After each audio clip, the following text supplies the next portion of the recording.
Ezequiel, capítulo 44, versículo 1 ao capítulo 45, versículo 12. Depois disso, o homem me levou de volta à porta leste do muro externo do templo, mas ela estava fechada.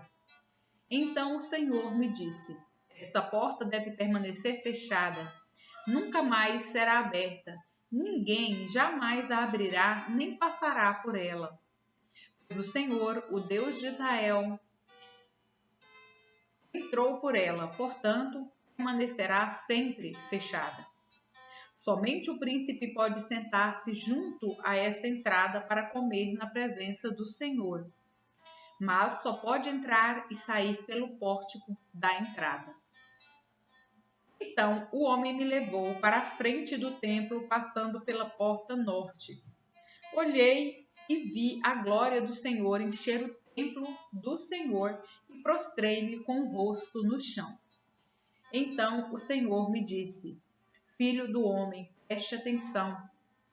Use seus olhos e seus ouvidos e escute atentamente tudo o que lhe digo acerca das regras do templo do Senhor. Observe com atenção os procedimentos para o uso das entradas e saídas do templo. E transmita a esses rebeldes, o povo de Israel, esta mensagem do Senhor soberano.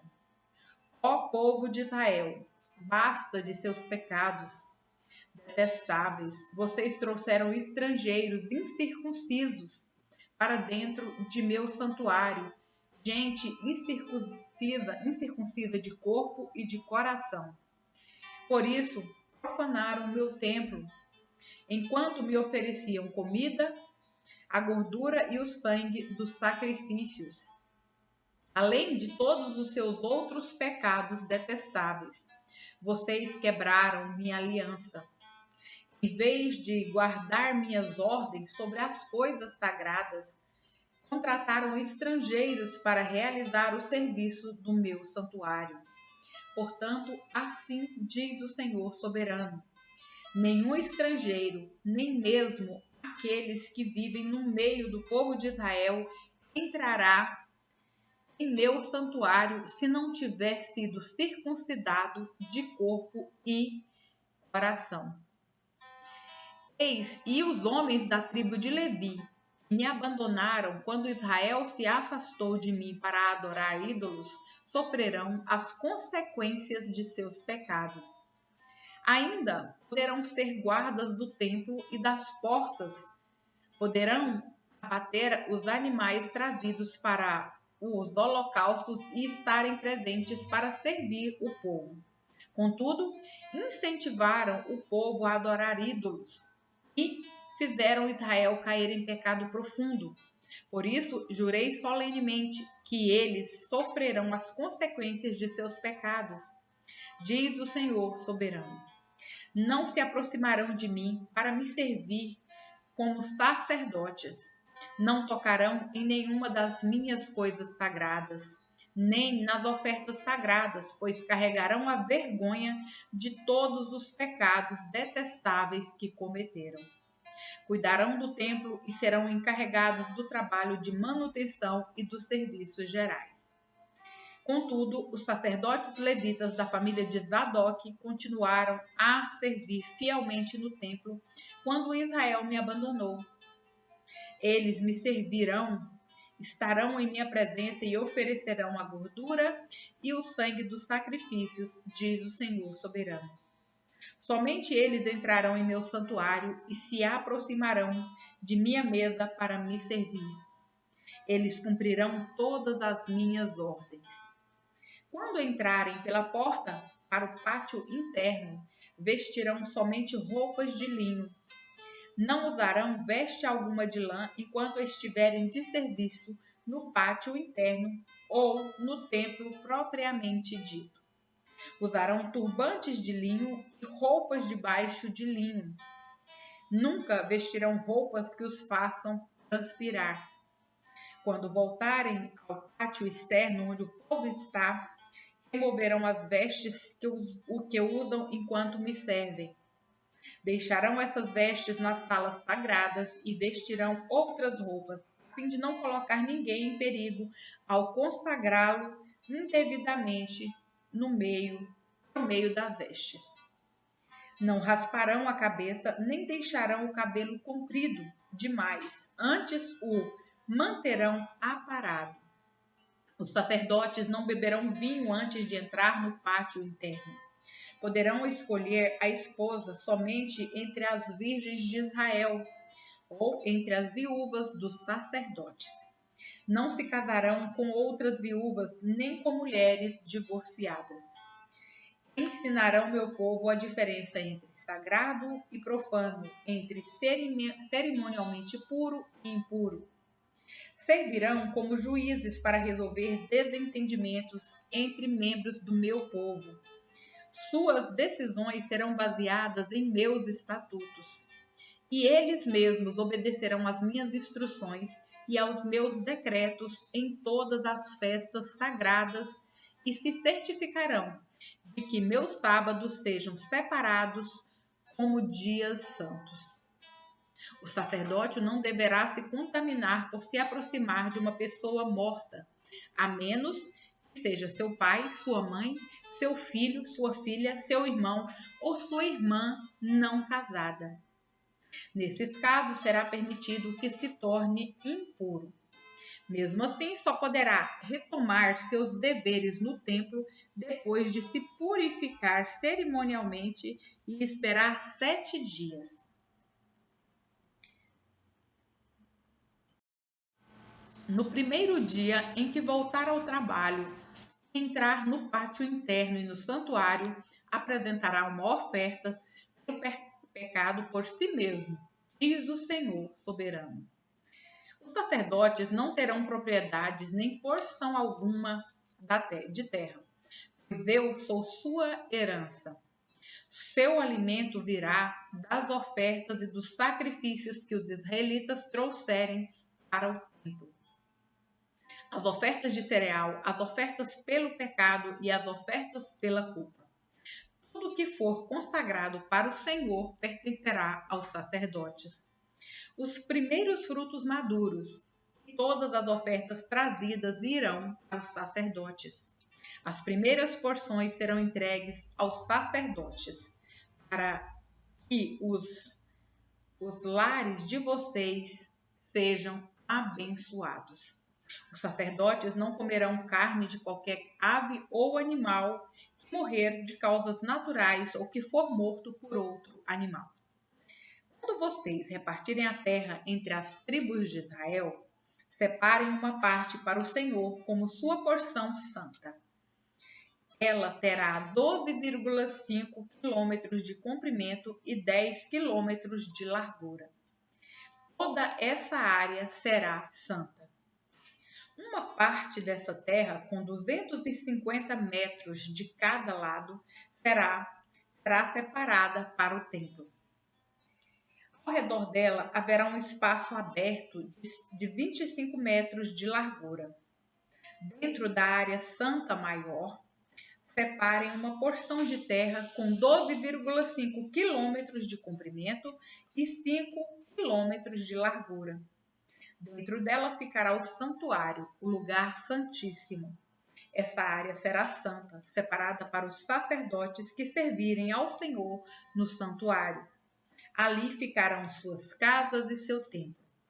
A faixa de terra sagrada ao lado dela também, com 12,5 quilômetros de comprimento e 5 quilômetros de largura, será destinada às casas dos levitas que trabalham no templo. Será propriedade deles e um lugar para seus povoados.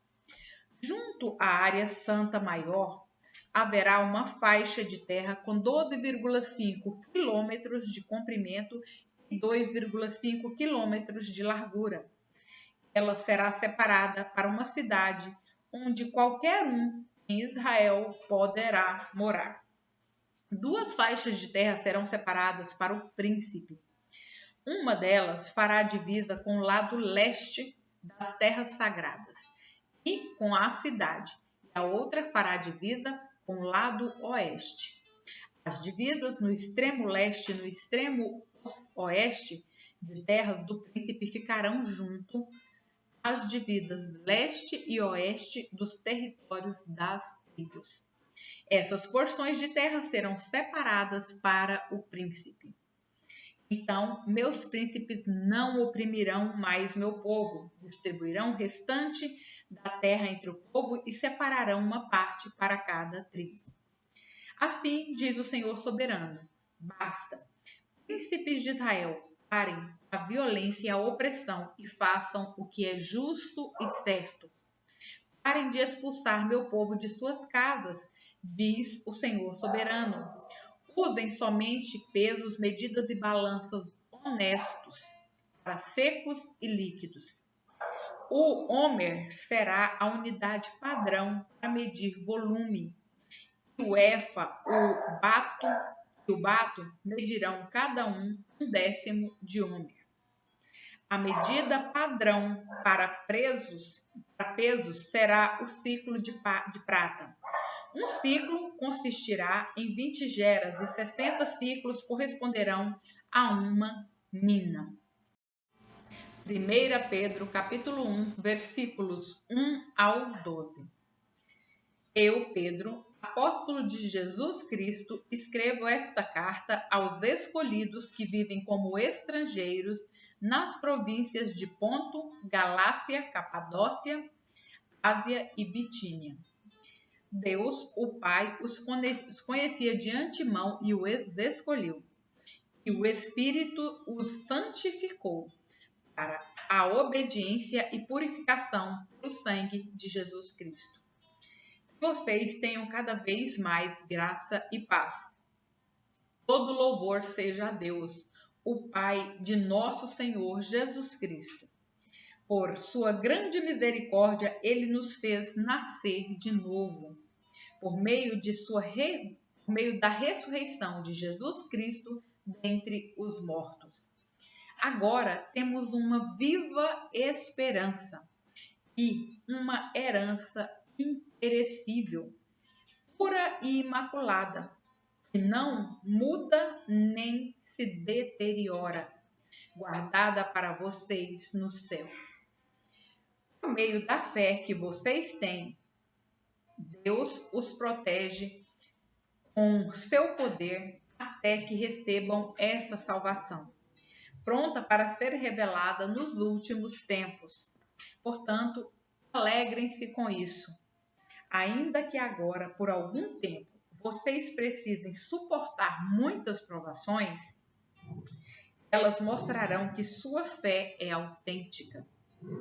Como o fogo prova e purifica o ouro, assim, sua fé está sendo experimentada e ela é muito mais preciosa que o simples ouro. Isso resultará em louvor, glória e honra no dia em que Cristo for revelado. Embora nunca o tenham visto, vocês o amam, e ainda que não vejam agora, creem nele e regozijam com alegria inexprimível e gloriosa, pois estão alcançando o alvo de sua fé, a sua salvação. Até mesmo os profetas queriam saber mais sobre essa salvação e investigaram a respeito quando profetizaram acerca da graça preparada para vocês. Buscavam descobrir a que tempo ou ocasião se referia o Espírito de Cristo que neles estavam ao predizer o sofrimento de Cristo e sua grande glória posterior.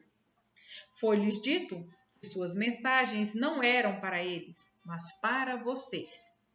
E agora, essas boas novas lhes foram anunciadas por aqueles que pregaram pelo poder do Espírito Santo, enviado do céu. É algo tão maravilhoso que até os anjos anseiam observar. Salmos, capítulo 119, versículos 17 ao 32. Trata teu servo com bondade, para que eu viva e obedeça a sua palavra, a tua palavra. Abre meus olhos para que eu veja as maravilhas de tua lei. Sou estrangeiro na terra, não esconda de mim teus mandamentos. Tenho sempre intenso desejo por teus estatutos. Tu repreende os arrogantes, são malditos os que se desviam de seus mandamentos. Não permitas que zombem de mim e me desprezem, pois tenho obedecido a teus preceitos. Até os príncipes se reúnem e falam contra mim. Mas eu meditarei em teus decretos, tenho prazer em teus preceitos, eles me dão conselhos sábios. Estou prostrado no pó, restaura minha vida com tua palavra. Relatei meus planos a ti e me respondeste. Agora, ensina-me teus decretos, ajuda-me a entender tuas ordens, e eu meditarei em tuas maravilhas. Minha alma chora de tristeza, fortalece-me com tua palavra. Afasta de mim o caminho da mentira, dá-me o privilégio de conhecer tua lei. Escolhi o caminho da verdade, decidi viver de acordo com teus estatutos. Apego-me a teus preceitos. Senhor, não permitas que eu seja envergonhado. Buscarei teus mandamentos, pois tu aumentas meu entendimento. Provérbios, capítulo 28, versículos 8 ao 10. O lucro obtido da cobrança de juros altos terminará no bolso de alguém que trata os pobres com bondade. As orações de quem se recusa a ouvir a lei são detestáveis para Deus. Quem leva os justos para o mau caminho cairá na própria armadilha, mas os íntegros herdarão o bem.